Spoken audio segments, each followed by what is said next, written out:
How do I, 29F, deal with my future coworker, 35F, who's obsessed with my husband, 34M? Posting from a throwaway account. So, here we go. I met my husband in 2022. At the end of 2020, mid-pandemic, he had a fling with this woman he met on Tinder. She was in our city for only 6 months due to work, academic research, and they met each other 2 months before she left.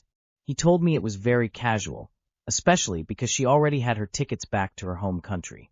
When I met my husband, one of his green flags was that he never spoke badly about his exes. Like, yeah, relationships ended, people make mistakes, but he never ever said something like my ex is crazy. He also doesn't speak anymore to any of them. There is respect, but at a distance. However, at the beginning of our relationship, this woman found weird ways to message him.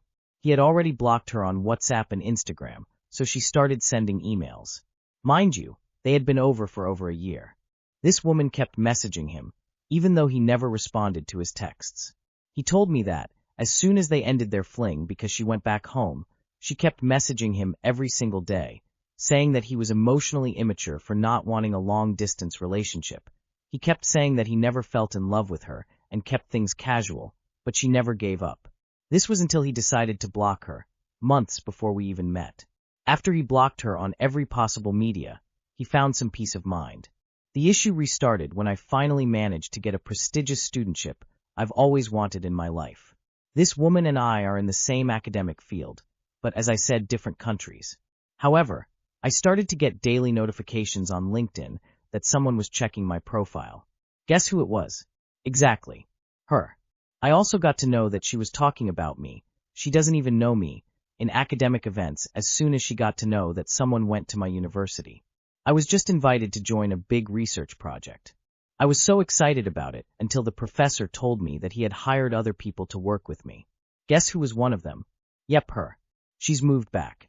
In fact, 2 weeks before this professor tells this, my husband received a new text from her, but with a different phone number. Now we realize that she took advantage of a new phone number to send him a message. He blocked her. I honestly have no idea what to do. My friend told me to simply pretend that I don't know about her existence, and if she mentions something, I just pretend I don't care.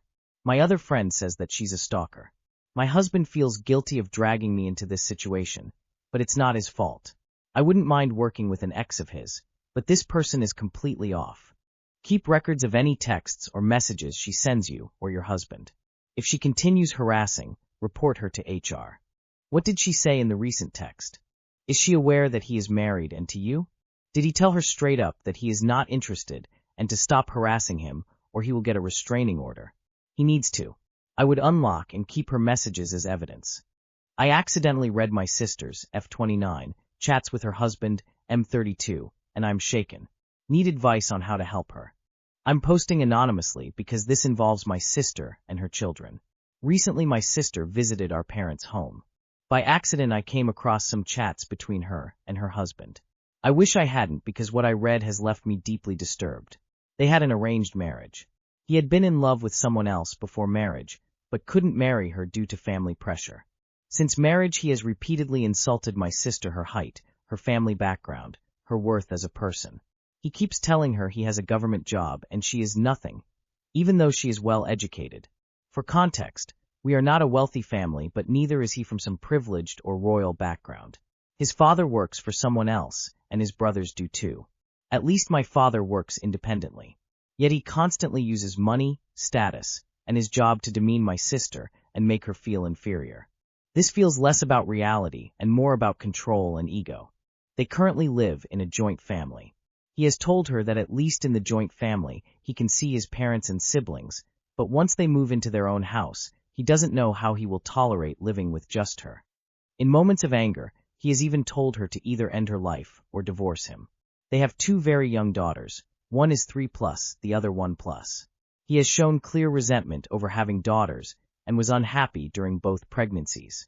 Early in the marriage, he also cheated on her. She found out and still stayed.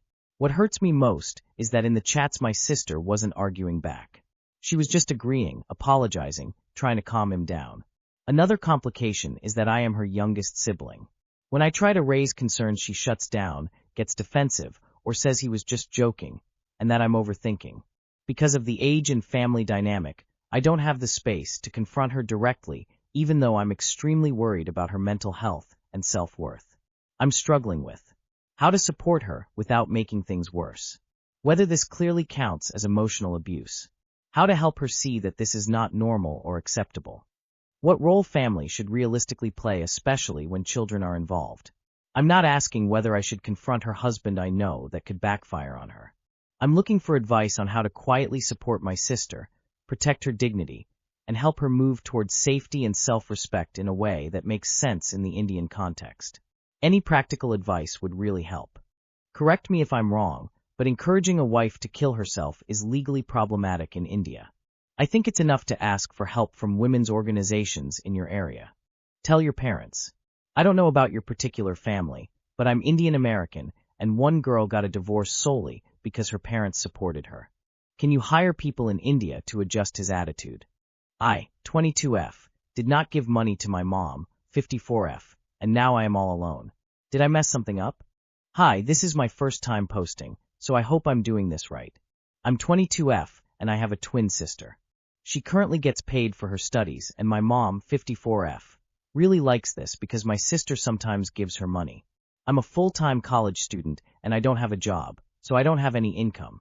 That seems pretty obvious to me, but my mom doesn't see it that way.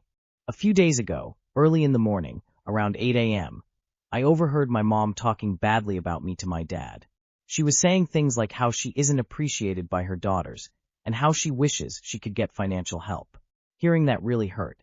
I went into the kitchen and told her, "Mom, you know I'm a full-time student, right? I can't give you money."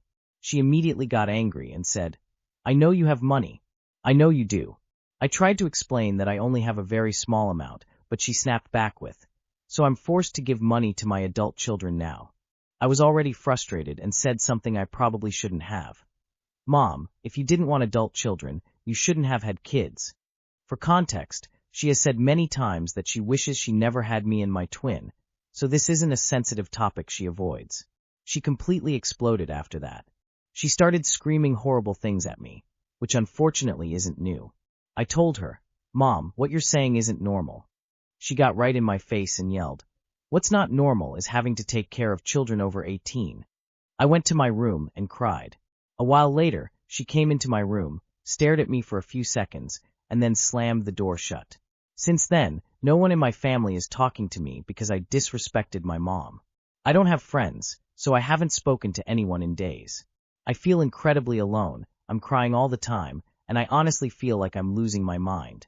Thank you to anyone who took the time to read this. I really appreciate it. If you don't have money to give, how can you give it? This sounds odd. Is your mom asking for rent? Is this a cultural thing?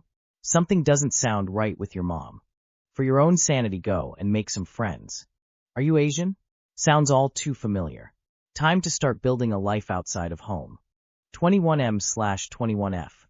How do I handle girlfriend planning a concert trip, but expecting me to fund it? So my girlfriend and I have been living with each other for about 8 months, but have been dating for a little over 4 years. She's been a nail tech for a little over 2 years now, but hasn't been too successful. She's bringing in maybe $1,000 a month. So she doesn't really contribute to any of the household bills, groceries, or home repairs going on, which I've been okay with in the past. I understand jobs like these take time to build up clientele, so I've taken on the finances in our relationship. But we have both agreed that we don't plan on having kids in the future, and I've been very vocal about not wanting a traditional relationship. I want a relationship where both parties contribute financially and take care of the house chores together. I grew up with a single father, so I've been cleaning, cooking, and doing my own laundry for years. I'm perfectly capable of taking care of myself. I just haven't seen a whole lot of growth in my girlfriend's nail business, because frankly she is just too shy and timid to get out there and socialize. I've found part-time work opportunities for her, but she keeps turning them down because she wants to focus on nails. Well, recently she told me how her favorite artist, Harry Styles, is going on tour and she want to go, but the nearest one is in New York City. We live in Texas. I told her I wasn't sure how I felt knowing that she wasn't able to contribute to bills, but she could be buying concert tickets, and how going to New York City would be our big trip for the year. My girlfriend can't drive in mid-sized cities and doesn't do good in crowded area. So I would have to buy both of us plane tickets, pay for hotel, transportation, and anything else that comes up. The pre-sale came yesterday, and she went ahead and bought the tickets, and is already taking about plane tickets, hotels, and what restaurant we need to go to. I just feel so frustrated knowing that I basically got no say in the one vacation we take a year. Tell her no. It's interesting you both decided you don't want kids because you are raising one, and she became one. You don't have to go with her. Tell her to go with one of her girlfriends. And then maybe you could for her to join you on a vacation of your choosing another time this year.